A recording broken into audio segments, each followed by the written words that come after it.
Coucou tout le monde, aujourd'hui une petite vidéo tout au long de mon journaling dans mon Fibonacci pour vous montrer comment je procède. J'ai pris ma grosse caisse et je cherche les images qui me conviennent par rapport au jour que j'ai passé et ce qui s'est passé dans les journées. Je pourrais les collectionner les images et les classer dans des classeurs bien en catégories, mais je ne le fais pas parce que j'ai pas envie de me prendre la tête, donc je mets tout dans une caisse ou deux. À vrai dire, j'en ai plusieurs de caisses. Mais oui, et puis j'en prends une, vraiment, je prends une caisse aléatoirement et puis je m'y mets, je cherche. Cela peut me prendre beaucoup de temps, ça peut même parfois me prendre 1 ou 2 heures si vraiment je me prends le temps à vouloir vraiment chercher quelque chose de bien spécial.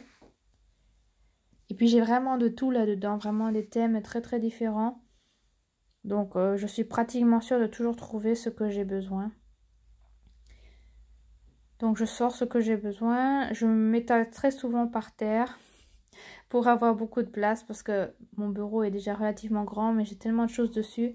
Et quand je cherche les images, je préfère avoir encore plus de place. Donc je me mets par terre et puis j'étale tout autour de moi. Là il y a une deuxième caisse. Et je regarde ce qui me convient, ce qui ne me convient pas.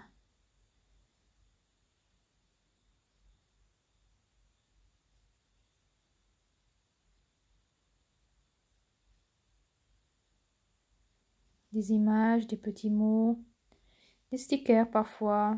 Alors que les stickers, normalement, je les range dans un grand tiroir. Mais c'est vrai qu'ici et là, j'en trouve de temps en temps.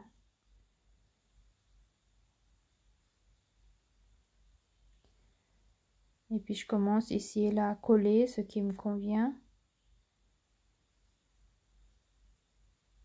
Ou à les placer sur les pages qui vont. Et puis je me décide que je pourrais aussi me mettre sur mon bureau maintenant que j'ai trouvé mes images que j'ai besoin. Donc je découpe, je colle. Et je décore les pages comme elles me conviennent. J'ai commencé à essayer avec de la peinture acrylique parce que j'ai utilisé plus ou moins de la peinture acrylique pour différentes choses dans mon coloriage, dans le tarot des sorcières. Il y avait plusieurs endroits où j'avais utilisé de la peinture acrylique en fin de compte ce mois-ci. Et quand j'avais un peu de reste, je me suis dit je pourrais le mettre aussi dans mon Fibonacci. Donc j'ouvrais une page vraiment complètement au hasard et puis j'étalais de la couleur.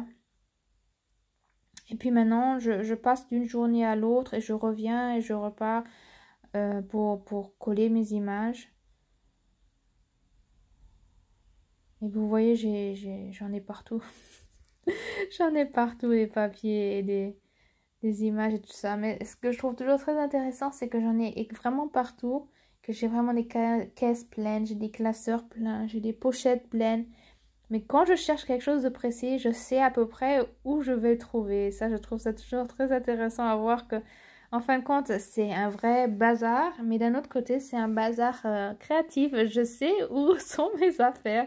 Je sais où sont les images et les petits mots. Et oui, ce que je veux, je sais où je vais le trouver. Voilà. Et puis, je m'y mets à décorer mes pages tranquillement.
Voici, on arrive vers la fin de cette vidéo. Une petite vidéo toute calme, toute tranquille et toute courte en fin de compte. Dites-moi si cela vous a plu et si vous êtes aussi inspiré à aller dans votre journal ou dans votre Fobonichi. Un petit commentaire, un like, un abonnement me ferait très plaisir. Et je vous souhaite une bonne journée, une bonne soirée et à très bientôt. Au revoir.